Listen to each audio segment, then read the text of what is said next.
Yo, what's going on guys? I'm Maze, and recently we got updated summaries for 3 episodes of the Pokemon Sun and Moon anime, along with an entirely new title and summary. So because of that, I've decided for today's video that I will inform you guys what these titles and summaries are, along with giving my personal thoughts and theories on them.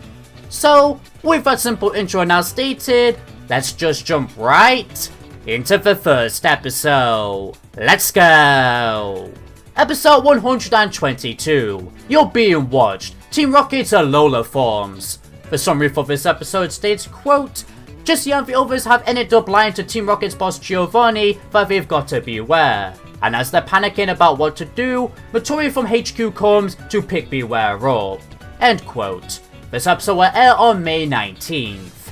With that summary now said, let's now move on to my thoughts regarding this episode. A Team Rocket episode.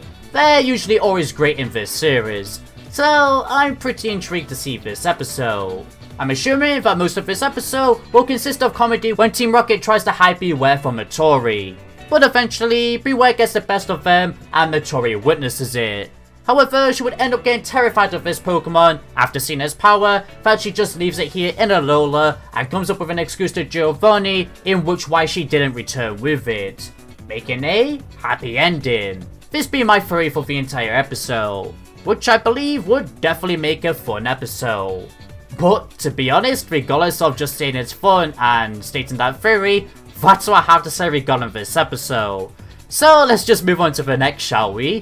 Which is episode 123, Master the Z move, Kyogre's Fierce Boot Camp. The summary for this episode states, quote, Ash and the others are going to train Z moves for the Alola Pokemon League at Kyogre's house. Kyogre's partner Turtonator is acting like a big brother to everyone, helping Vigavolt train and calming down the mischievous Marowak. And Ash and Sophocles get to learn what happened to the day Kyogre and Turtonator ended up getting acquainted with each other. End quote. This episode will air on May 26th. With that summary now said, let's now move on to my thoughts regarding this episode. Well, first of all, before talking about it, this, regular viewers, is why I held off discussing the short summaries we received on 3 of these episodes 2 weeks ago. As you can see from this summary, it gave us far much more detail, which means more to discuss. I still can't get over the fact that we did get those summaries 2 weeks ago though, as we've never really gotten to see that before. We usually get these updated summaries first, instead of just a random advertisement in a random Japanese magazine that isn't Pokefan, which Pokefan gives us these updated summaries. But anyway, with that said, let's now talk about this episode. Originally, in my episode 119 and 120 reviews, I speculated that Mallow and Lily could be in this training camp episode as well, as they both have Z moves they need to master. Mallow most likely getting a Z Crystal in episode 121, which, judging by the wording of the opening sentence of this summary, this could indeed happen, and that puts a little smile on my face. But then again, maybe the writers would think every character mastering a Z move all at once would feel rushed and be too crazy, so they'll only make Sophocles master his Z move in this episode, whereas the other characters will master their Z moves in another episode. So that's something to consider as well. But then again, you could use the argument that Southern Shore is only around the corner, so the anime does need to wrap up everything nicely, in which they would make every character master their Z moves in this episode, so they have more time to talk about those other stories they want to tell. I guess we just gotta wait and see what happens. But regardless of whatever happens, I do like the idea of this episode, especially with Kyogre instead of Ash being the teacher, as Kyogre has more experience with Z moves even if Ash has more Z crystals. But that's what Kyogre gets for having a fire type team. Additionally, ourselves getting a flashback of how Kyogre and Turtonator met is pretty memorable. It's always nice to give backstory to characters to understand their feelings and characters more, and maybe get yourself to enjoy their characters more. This is exactly what happened to me when the XY anime decided to tell the story of how Clement and Bunnelby met, along with how Mallow and Lana met each other as well within this series. That was such a beautiful episode. In fact, just by thinking about it, out of every main character, excluding Ash, We've barely seen Kyoi's early childhood within this series compared to the amount the other characters have received. So maybe we could see Kyoi's early childhood within this episode, that being where he meets Turtonator. God, I love all the early childhood stories we've seen so far as well, most of them being fairly dark as well. But we're just gonna see what happens. Either way, I'm still happy that, we're getting to see how Kyogre and Turtonator met.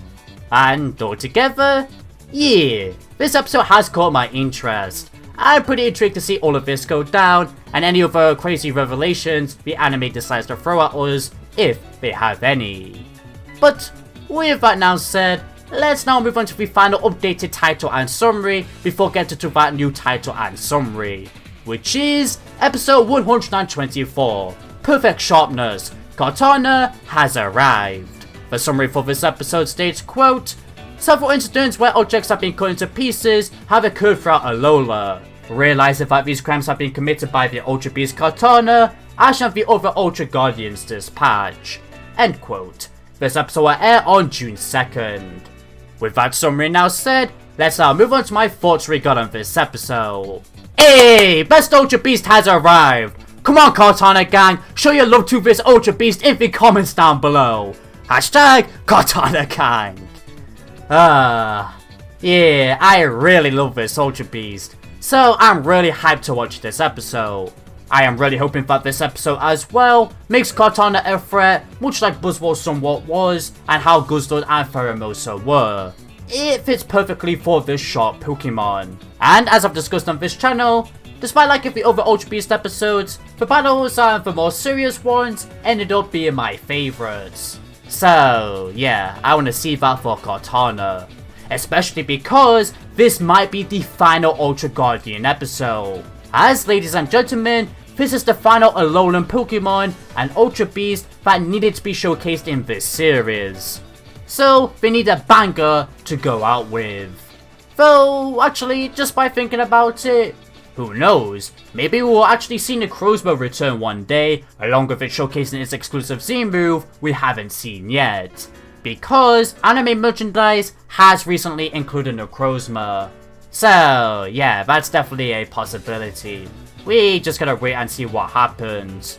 But bro, imagine if all the Ultra Beasts come together as well, much like what the Future Connection opening showed. That would be a fantastic way to end the Ultra Guardian episodes off, and even a last arc for this series. Please, Sun and Moon! It's probably wishful thinking. So, for now, let's just stick with the idea that this Kartana episode could probably be the last Ultra Guardian episode. I've loved the Ultra Guardian concept so much as well. But, with that said, that concludes all I need to say for this episode. So, let's now move on to the final title and summary, which is a newly revealed one. That being episode 125, Ash, a Timeless Encounter. The summary for this episode states, quote, one day, Professor Burnett discovers a photo of Professor Kukui holding a super Pokemon move Zukan with a Litten.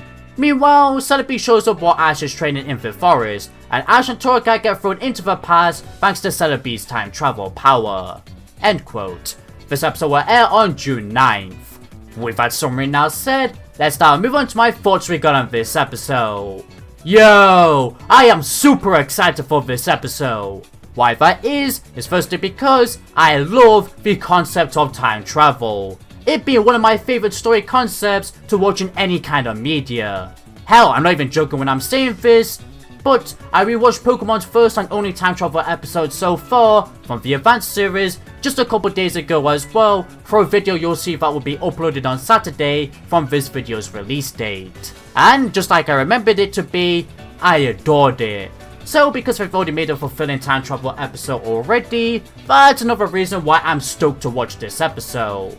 Although I just said Pokemon has only made one time travel episode, well, they've also made two time travel movies, that being movie 4 and movie 12.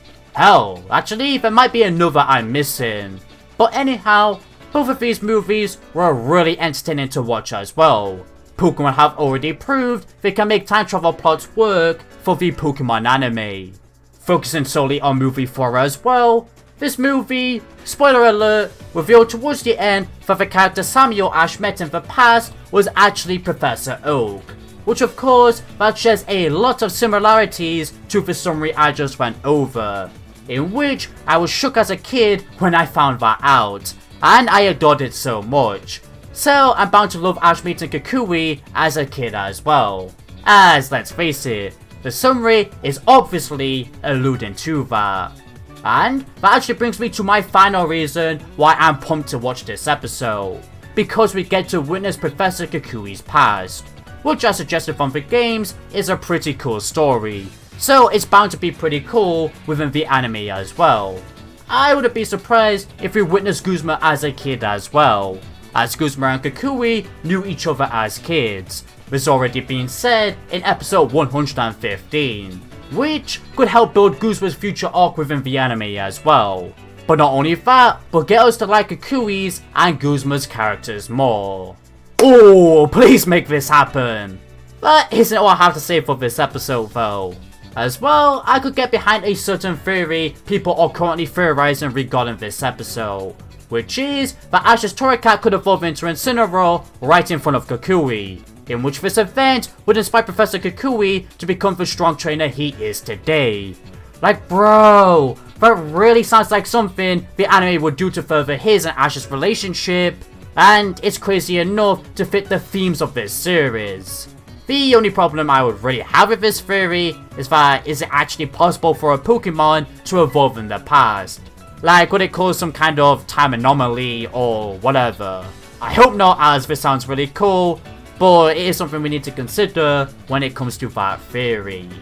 Regardless of that theory though, altogether as you should hopefully see, this episode is definitely one I am looking forward to watching. Though, I'm not gonna lie, I really do hope that after this episode, that these stories, despite being unique, come to an end, so we can then focus on the large amount of plot Sun and Moon has to wrap up before Sword and Shield in only 20 episodes time, which 7 or more of those episodes are going to be the League. So yeah, I just want a satisfying ending, not a rushed ending. I'll go over all the things Sun and Moon has to go over in a future video. Anyhow, regardless of that, that concludes all the brand new titles and summaries I needed to say for this video. So, let me know in the comments down below what you personally think of each episode though, along with which one you are most excited to watch. I love to hear, as we can have different opinions. Additionally, if you did enjoy this video, which is now coming to an end, then please be sure to consider leaving a like, a share, and if you're new here, a subscribe along with hitting that bell icon to stay in loop with all things Pokemon anime related. If you want to support this channel any further way, I also have a Patreon. Thank you for watching everybody, this is HackInsomniac, signing out.